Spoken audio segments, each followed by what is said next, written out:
Assalamualaikum warahmatullahi wabarakatuh. Kami dari kelompok 9, pada kesempatan kali ini kami ingin mempresentasikan mengenai teknik budidaya tanaman perkebunan, khususnya pada tanaman kelapa sawit dan juga tanaman damar. Anggota kelompok kami terdiri dari Muhajir Faris Azam dengan NIM akhir 079, lalu ada Fahmi Adrian Maulana dengan NIM akhir 80, lalu ada Fida Maharani dengan NIM akhir 080, dan ada Indah Cahya Rahmadani dengan NIM akhir 090, dan ada saya Hawadina Kristi dengan NIM akhir 092. Oke, yang pertama itu ada kelapa sawit. Kelapa sawit adalah tanaman perkebunan penghasil minyak nabati yang berasal dari Afrika Barat dan banyak dibudidayakan di daerah tropis. Tanaman ini termasuk dalam famili Arched dan memiliki nilai ekonomi yang tinggi. Bagian utama yang dimanfaatkan adalah buahnya yang menghasilkan minyak sawit mentah dan minyak inti sawit. Yang selanjutnya itu ada morfologi. Yang pertama ada daun majemuk menyirip dengan panjang mencapai 3-5 meter. Setiap pelepah memiliki sekitar 200-400 anak daun berwarna hijau tua. Yang kedua itu ada batang berbentuk selindir dan tidak memiliki cabang. Permukaan batang dipenuhi bekas pelepah daun yang telah gugur. Yang selanjutnya itu ada bunga. Bunga jantan berbentuk panjang dan lancip, sedangkan bunga betina lebih besar dan lebih pendek. Yang selanjutnya itu ada buah exocarp, kulit luar berwarna kemerahan dan licin. Mesocarp, serabut buah yang menjadi sumber utama minyak. Endocarp, cangkang pelindung inti. Selanjutnya untuk teknik budidaya yang pertama itu ada pembibitan. Pertama itu dilakukan persemaian awal atau biasanya dinamakan dengan pre-nursery. Itu disemai hingga umur 1 sampai 3 bulan. Lalu untuk persemaian utamanya main nursery disemai hingga umur 4 hingga 12 bulan. Selanjutnya setelah disemai ditanam dengan menentukan pola dan jarak tanam, lalu setelah itu dibuat pembuatan lubang tanam dan memberikan pupuk dasar.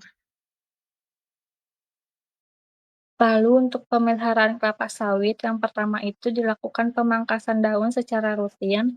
Setelah itu dilakukan kastrasi bunga di mana saat bunga berumur 12 hingga 20 bulan, lalu dilakukan penyerbukan buatan secara manual atau menggunakan serangga Aledobius camerunicus atau kumbang penyerbuk.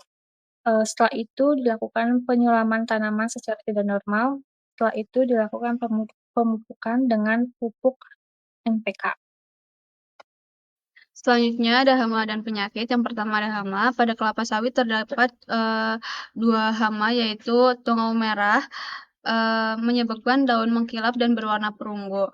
Selanjutnya ada ulat setora. Ulat setora itu menyebabkan daun pada kelapa sawit tersisa hanya tulangnya saja. Untuk penyakitnya ada 2 juga. Yang pertama ada rot blast disebabkan oleh Rhizotonia mellifera. Tanaman sawit dapat terinfeksi akarnya dan menyebabkan tanaman layu atau mati. Selanjutnya ada garis kuning disebabkan fusarium sehingga pada kelapa sawit daun terdapat bercak kuning hingga mengering. Panen dan pasca panen pada kelapa sawit. Proses panen pada kelapa sawit yaitu dimulai dengan pemotongan pelepah penyangga, dilanjutkan dengan pemotongan tandan, pengambilan berundolan, pengumpulan ke TPH atau tempat penimbangan kelapa sawit, dan yang terakhir ada pengangkutan ke PKS atau pabrik kelapa sawit. Untuk pasca panennya sendiri, pada kelapa sawit daging buah dapat menghasilkan CPO yang dapat dimanfaatkan untuk minyak goreng, margarin, sabun, kosmetik, dan biodiesel. Pada inti atau karnelnya menghasilkan PKO atau palm kernel oil yang dapat digunakan untuk makanan, farmasi, deterjen, atau lotion. Selanjutnya ada cangkang yang dapat dimanfaatkan untuk biomasa atau bahan bakar jadi arang aktif. Baik, yang selanjutnya ada budidaya tanaman damar. Kita kemarin udah berkunjung ke salah satu budidaya yang ada di Purbalingga, yaitu di Karangcengkol. Tanaman damar adalah pohon hutan tropis yang bernilai ekonomi tinggi, yang menjadi sumber utama getah damar atau kopal. Tanaman ini termasuk famili Araucariaceae dan menghasilkan getah untuk industri vernis, kosmetik, tinta, dan perekat. Damar berperan sebagai komoditas kehutanan penting yang memberi manfaat ekonomi dan ekologis.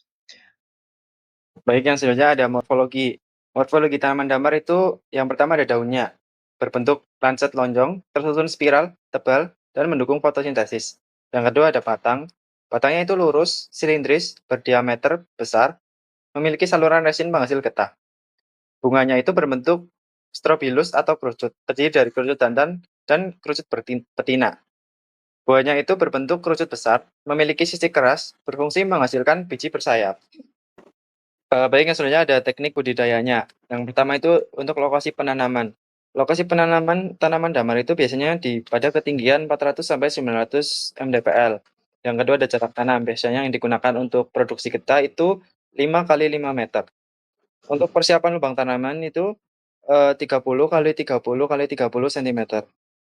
Untuk proses tanamannya itu tanaman dilakukan pada awal musim hujan. Bibit damar dipilih yang sehat, tingginya itu kurang lebih 30 sampai 50 cm dan bebas hama.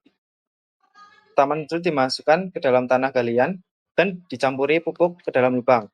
Nah, pupuknya itu bisa dicampuri dengan pupuk kompos atau pupuk kandang. Kurang lebih itu bisa 2 sampai 5 kilo. Untuk gelundungan kecil di sekeliling tanam agar air terkumpul. Berikan acir atau tongkat penyangga untuk bibit agar tidak roboh. Oke, selanjutnya ada pemeliharaan UPT, panen, dan pasca panen tanaman damar. Yang pertama itu ada pemeliharaan tanaman damar dilakukan untuk menjaga pertumbuhan dan kualitas getah. Kegiatannya meliputi penyiraman rutin, terutama pada tanaman muda, penyiangan gulma agar tidak terjadi perebutan nutrisi, serta pemupukan berkala menggunakan pupuk NPK sekitar 30 gram sebanyak 3 kali setahun. Pemangkasan cabang mati atau terserang penyakit dilakukan untuk menjaga bentuk tajuk dan sirkulasi cahaya. Pemeliharaan juga mencakup pengamatan hama dan penyakit secara berkala agar serangan dapat dicegah lebih awal. Selanjutnya ada OPT. OPT yang ditemukan adalah belalang kayu, yang dimana yang menyerang daun hingga berlubang atau terkoyak. Serangan berat dapat merusak pucuk dan menghambat pertumbuhan tanaman. Pengendalian dilakukan dengan menangkap dan memusnahkan belalang secara manual, serta memangkas cabang yang terlalu rimbun agar kebun lebih terang dan mengurangi tempat persembunyian hama. Pemantauan berkala juga penting untuk mencegah peningkatan populasi. Selanjutnya ada penyadapan. Penyadapan damar dilakukan pada pohon berumur minimal 10 tahun dengan diameter cukup besar.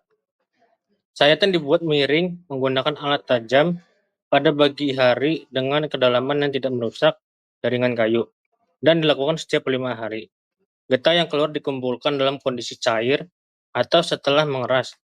Pasca panen meliputi pembersihan getah dari kotoran, penjemuran untuk mengurangi kadar air, dan pemilihan berdasarkan warna serta kejernihan. Getah kemudian dikemas dan disimpan di tempat kering agar kualitasnya tetap terjaga. Sekian dari kelompok kami. Apabila ada salah kata mohon dimaafkan. Sekian, terima kasih. Assalamualaikum warahmatullahi wabarakatuh.